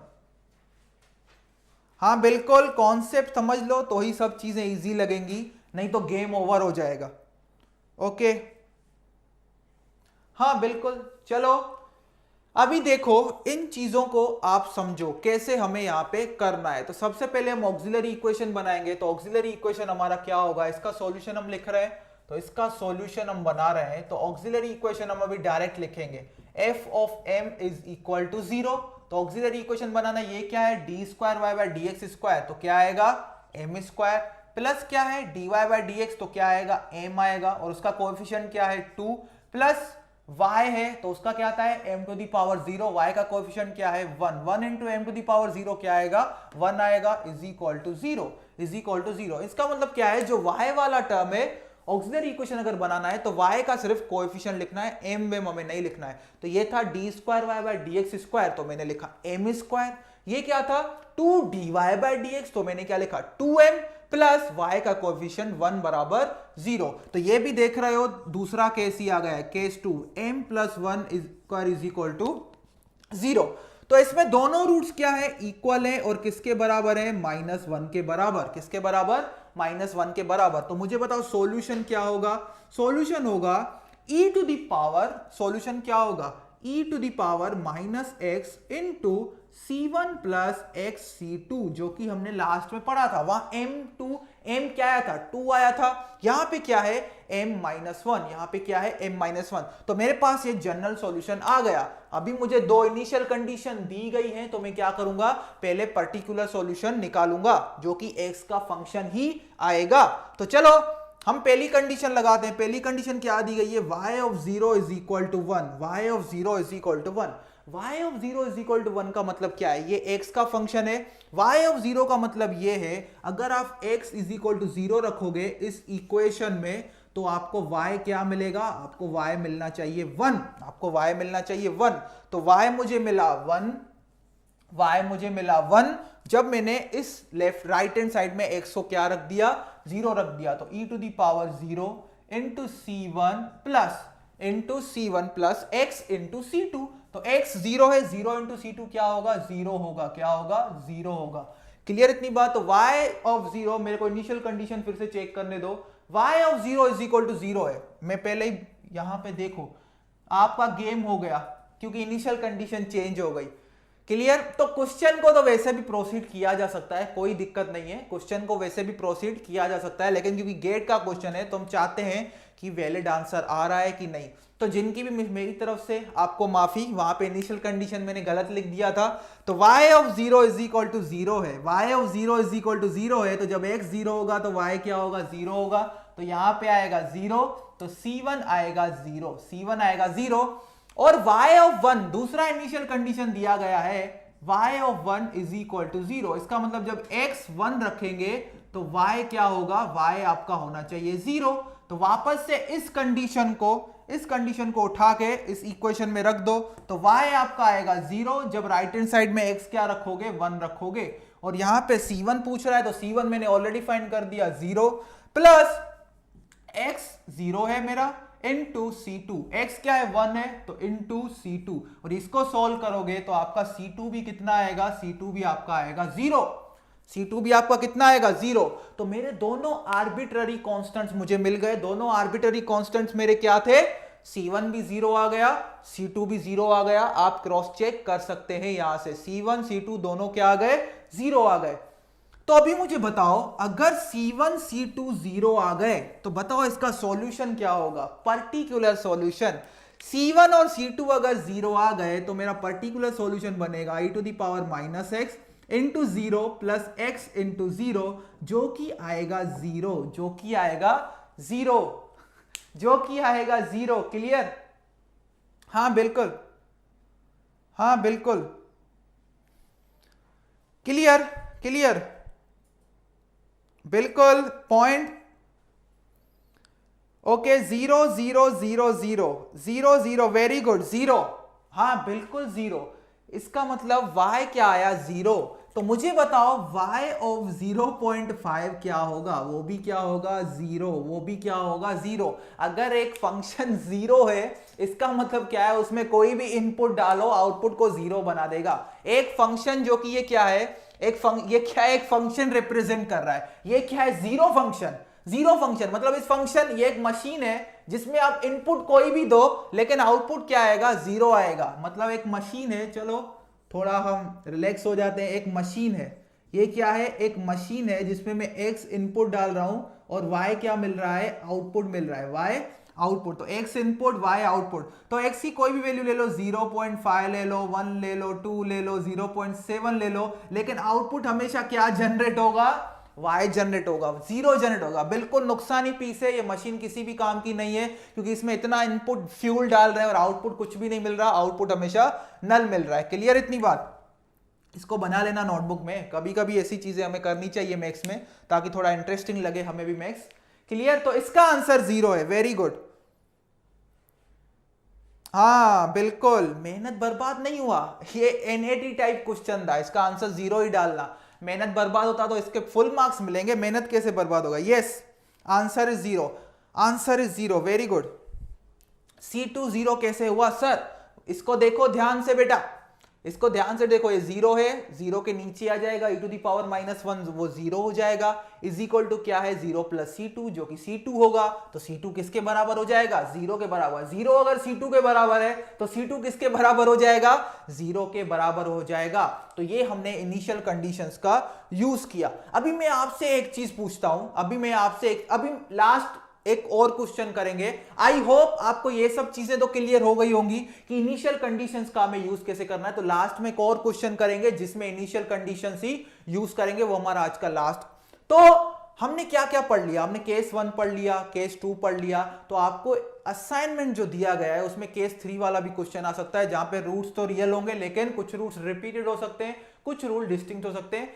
एक्चुअली अगर मैं बोलूं तो क्योंकि सेकंड ऑर्डर डिफरेंशियल इक्वेशन तक ही गेट में क्वेश्चंस आते हैं मोस्टली। अभी कुछ कुछ ब्रांचेस में तो इस साल जो सिलेबस अपडेट हुआ है उसमें ऐसा मेंशन किया गया है second order linear differential equation with constant coefficient, ऐसा स्पेसिफिकली वहां पे मेंशन किया गया है सेकंड ऑर्डर। तो उससे ही पता चल रहा है वो सेकंड ऑर्डर तक ही क्वेश्चंस पूछेंगे। अभी देखो सेकंड ऑर्डर में 2 रूट्स आएंगे, सेकंड ऑर्डर में सीधी सी बात है 2 रूट्स आएंगे। तो 2 रूट्स आएंगे, या तो दोनों डिस्टिंक्ट होंगे या तो दोनों इक्वल होंगे। उसमें ऐसा केस तो कभी बनेगा ही नहीं कि कुछ रूट्स डिस्टिंक्ट है कुछ रूट्स इक्वल है। तो ऐसा केस गेट में बहुत ही पॉसिबिलिटी कम है, जहां पे कुछ रूट्स इक्वल होंगे कुछ रूट्स डिस्टिंक्ट होंगे। उसके लिए कम से कम 4 रूट्स तो हमें चाहिए। तो वो केस 3 तो गेट पॉइंट ऑफ व्यू ऐसा समझ लो बहुत ही रेयर है चांस आने का। तो हमें ज्यादा फोकस कहां पे करना है वो मैं बता देता हूं, केस 1, केस 2 एंड केस 4 पे। याद कर लो, केस 1, केस 2, केस 4, वहां पे स्टार बना दो, वहां पे ज्यादा फोकस करना है। वहां पे भी कहां तक फोकस करना है, C2 तक। वहां पे भी कहां तक फोकस करना है, C2 तक। हाँ बिल्कुल, मशीन खराब हो गई है, टेक्निकल टीम को रिपेयर करवानी है। कुछ भी इनपुट डाल रहे हैं आउटपुट 0 प्रोड्यूस हो रहा है। Okay very good.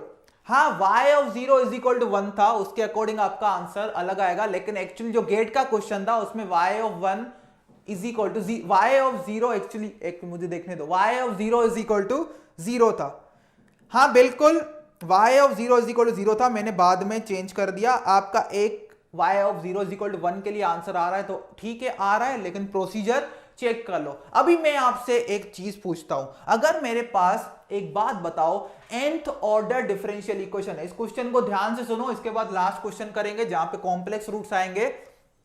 एक बात अभी ध्यान से सुनो, अगर आपके पास nth ऑर्डर डिफरेंशियल इक्वेशन है, अगर nth ऑर्डर डिफरेंशियल इक्वेशन का पर्टिकुलर सॉल्यूशन चाहिए, अगर ध्यान से सुनो कान खोल के, अगर nth ऑर्डर डिफरेंशियल इक्वेशन का पर्टिकुलर सॉल्यूशन चाहिए तो मुझे बताओ मुझे कितने इनिशियल कंडीशंस की जरूरत पड़ेगी। ओके हाँ बिल्कुल, एक्चुअली देखा जाए तो ये बाउंड्री वैल्यू प्रॉब्लम्स ही, जहां पे कहीं पे इनिशियल कंडीशंस लिखा होता है, कहीं पे इन चीजों को ऐसा लिख देते हैं with boundary value problem, with boundary value problem. और मोर प्रिसाइजली जो बाउंड्री वैल्यू प्रॉब्लम होती है वो इनिशियल कंडीशन से बिल्कुल अलग होती है और हमें वो पढ़ने की जरूरत नहीं है, क्योंकि जो बाउंड्री वैल्यू प्रॉब्लम एक अलग कॉन्सेप्ट है, वो हमारे अभी काम का नहीं है।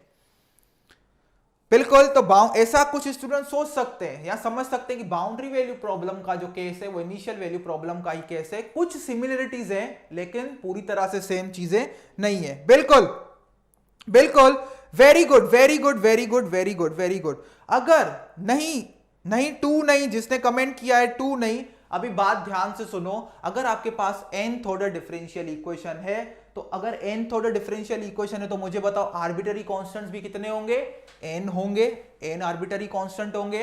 तो हमें पता है अगर n अननोन्स हो और अगर सॉल्यूशन चाहिए तो कम से कम उतनी इनिशियल कंडीशंस तो चाहिए ही। हमने सिस्टम ऑफ लीनियर इक्वेशंस में और हम पढ़ रहे हैं बचपन से, अगर आपके पास जितने वे अननोन्स होंगे उतने इक्वेशंस होने चाहिए तो ही आपको एक सॉल्यूशन मिलेगा।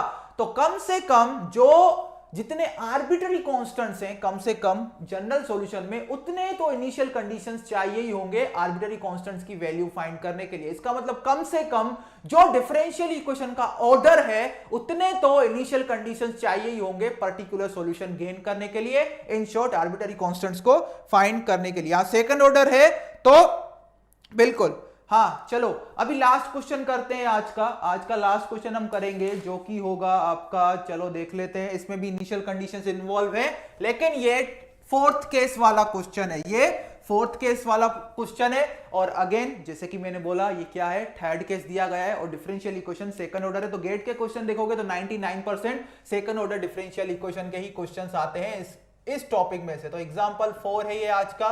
एग्जाम्पल 4 में क्या बोला गया है, If y is equal to ft, y is equal to ft, तो यहां पे y किसका फंक्शन है? t का। तो यहां पे इंडिपेंडेंट वेरिएबल x नहीं है, x की जगह पे t है, बस इतना ही फर्क है। तो जो भी हम यहां पे पढ़ रहे थे, जहां जहां x आ रहा है वहां क्या आ जाएगा? t आ जाएगा, जो कि इंडिपेंडेंट वेरिएबल है। If y of ft satisfies the boundary value problem, y double dash plus 9y is equal to 0 is equal to 0। और यहां पे दो कंडीशन दी गई है, y of 0 is equal to 0 और दूसरी कंडीशन यहां पे दी गई है y of pi by 2 is equal to root two. Then हमें पूछा गया है, ये न्यूमेरिकल आंसर टाइप क्वेश्चन है, then y of pi by 4 is equal to what? Then y of pi by 4 is equal to what? इसका मतलब क्या है, इस डिफरेंशियल इक्वेशन में क्योंकि y क्या है? t का फंक्शन है, तो यहां पे जो इसका जनरल सॉल्यूशन मिलेगा या पर्टिकुलर सॉल्यूशन वो किसका फंक्शन होगा? t का फंक्शन होगा। मतलब जो ओवरऑल रिजल्ट मिलेगा y वो किसका फंक्शन होगा? t का फंक्शन होगा, जो इस डिफरेंशियल इक्वेशन का सॉल्यूशन होगा। उस सिंपली इक्वेशन में जहां पे y t का फंक्शन है वहां पे t की जगह हम रखेंगे पाई बाय 4, तो हमें क्या मिल जाएगा? y of pi by 4। Clear इतनी बात? तो चलो इसको सॉल्व करते हैं। तो सबसे पहले हम क्या बनाएंगे? ऑक्सिलरी इक्वेशन हम बनाएंगे। ये वही वाला केस है, ध्यान दो, ये कौन सा केस है? फोर्थ नंबर वाला केस है। तो सबसे पहले हम क्या बनाएंगे? इसका सॉल्यूशन बनाएंगे। तो सॉल्यूशन इसका लिखते हैं, क्या बनेगा? तो अगर ये सबसे पहले देखो, second order linear differential equation है, Q 0 है, मतलब इसका जो ओवरऑल सॉल्यूशन होगा वो क्या होगा? सिर्फ कॉम्प्लीमेंट्री फंक्शन होगा। तो सॉल्यूशन में हमें कॉम्प्लीमेंट्री फंक्शन फाइंड करना है, तो सबसे पहले ऑक्सिलरी इक्वेशन लिखेंगे। तो ऑक्सिलरी इक्वेशन कैसे लिखेंगे? ये क्या है? d² डायरेक्ट लिख दो m² प्लस ये क्या है? y है, तो y का सिर्फ हम कोएफिशिएंट लिखते हैं। ये हो गया आपका ऑक्सिलरी इक्वेशन। तो इसके रूट्स क्या होंगे? इसका एक रूट होगा 3i, एक रूट होगा -3i। क्या होगा? -3i। तो यहां पे देखो कॉम्प्लेक्स रूट्स हैं जिनका रियल पार्ट क्या है? 0 है। तो ये और दो रूट्स है, मतलब ये फोर्थ केस है। फोर्थ केस में हमने देखा था कि हमारे पास क्या थे? दो रूट्स थे, दोनों कॉम्प्लेक्स थे और दोनों हमेशा क्या होंगे? Complex conjugate of each other. ये भी दिख रहा है आपको, क्या है? Complex conjugate of each other. तो वहां पे हमने देखा था m1 हमारे पास क्या था? अल्फा प्लस आई बीटा, m2 हमारे पास क्या था, अल्फा माइनस आई बीटा। तो उस केस में हम सॉल्यूशन क्या लिखते थे, y is equal to y c complementary function is equal to e to the power alpha into t लिखेंगे यहाँ पे, क्योंकि यहाँ पे इंडिपेंडेंट वेरिएबल चेंज हो गया, x नहीं है, यहाँ पे क्या है t, क्योंकि y बताया है फंक्शन किसका है, t का, इंटू क्या लिखते थे, c1 cos beta t, cos beta t, यहाँ पे x नहीं आएगा, यहाँ पे इंडिपेंडेंट वेरिएबल क्या है मेरा, t है, कुछ भी हो सकता है, lmnyq कुछ भी दे सकता है, cos। ये थर्ड केस था हमारे पास, ये हमारे पास सॉरी फोर्थ केस। अभी इस केस के साथ जरा कंपेयर किया जाए तो देखो यहां पे क्या है, अल्फा प्लस आई बीटा, ये क्या है, अल्फा माइनस आई बीटा, इसको इसके साथ कंपेयर करो, यहां पे तो रियल पार्ट जीरो है और अल्फा क्या रिप्रेजेंट कर रहा है, रियल पार्ट रिप्रेजेंट कर रहा है, मतलब इसको और इसको अगर हम कंपेयर करें तो मेरा अल्फा जो हमारा क्वेश्चन है उसके अकॉर्डिंग अल्फा मेरा क्या है, जीरो है। अभी इसको और इसको कंपेयर करो तो यहां पे 3 आई है, यहां पे क्या है, बीटा इंटू आई, ये माइनस 3 आई है, ये क्या है, माइनस आई इंटू बीटा, तो इसको कंपेयर करोगे तो बीटा मेरा क्या आया, 3 आया। तो इन दोनों को इसमें रख दो तो हमें क्या मिल जाएगा, general solution e to the power alpha t, 0 into t, फिर यहां पे क्या मिलेगा, C1 cos बीटा क्या आया, 3t plus C2 sin 3t plus C2 sin 3t। इसको स्मूथली करो, कोई जल्दबाजी करने की जरूरत नहीं है, क्योंकि इसमें कहीं आपका मिस्टेक करने का चांस हो सकता है। तो मुझे एक बात बताओ, e to the power 0t, तो e to the power 0t क्या हो जाएगा, e टू दी पावर 0 वो हो जाएगा 1। सेकंड ऑर्डर डिफरेंशियल इक्वेशन था, दो आर्बिट्ररी कांस्टेंट्स हैं और दो मुझे इनिशियल कंडीशन दिए गए हैं, तो मुझे पर्टिकुलर सॉल्यूशन मिल जाएगा। तो पहली कंडीशन लगाते हैं, y of 0 is equal to 0, इसका मतलब आपका y यहां पे 0 आएगा, कब, जब t को यहां पे 0 रखोगे, तो c1 into cos 3 into 0, cos 0 होता है 1, तो c1 इंटू 1 होगा 1 प्लस c2 इंटू साइन 0 क्या होता है 0 इंटू c2 वो हो जाएगा 0। तो यहां से मुझे क्या मिला, c1 बराबर 0, क्या मिला, c1 बराबर 0। दूसरी इनिशियल कंडीशन देखो, y of pi by 2 is equal to root 2, y of pi by 2 is equal to root 2 का मतलब क्या है, मुझे y मिलेगा रूट 2, इस कंडीशन को यूज कर रहा हूं, ये जो रिजल्ट आया है इस कंडीशन से आया है, अब ये वाला रिजल्ट इस कंडीशन से आएगा।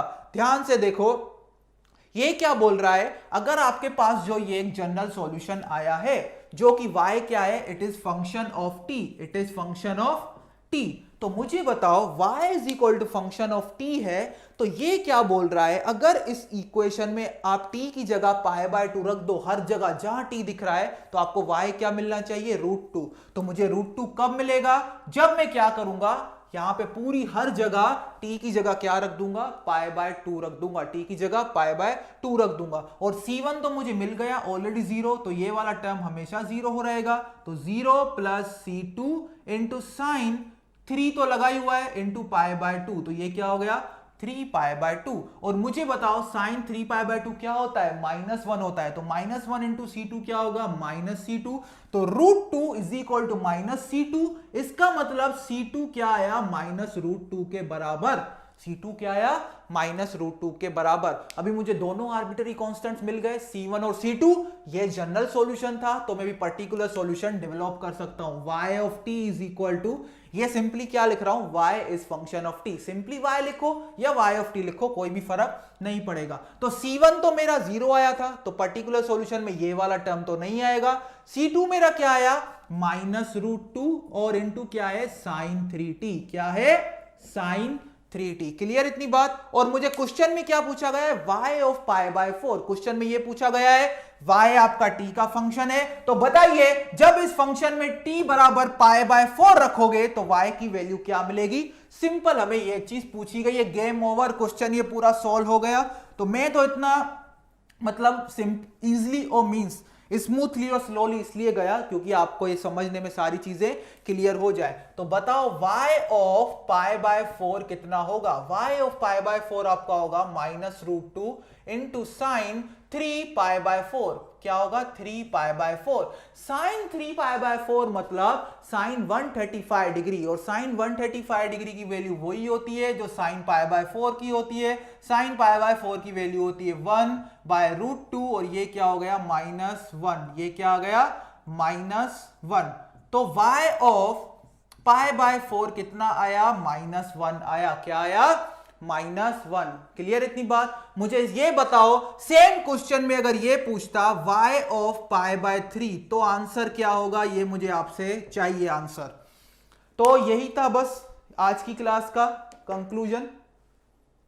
-1 जिसने भी आंसर दिया है वेरी गुड, -1 जिसका भी आंसर आया है बहुत अच्छा, आपने बहुत अच्छा सॉल्व कर रहे हो। बिल्कुल,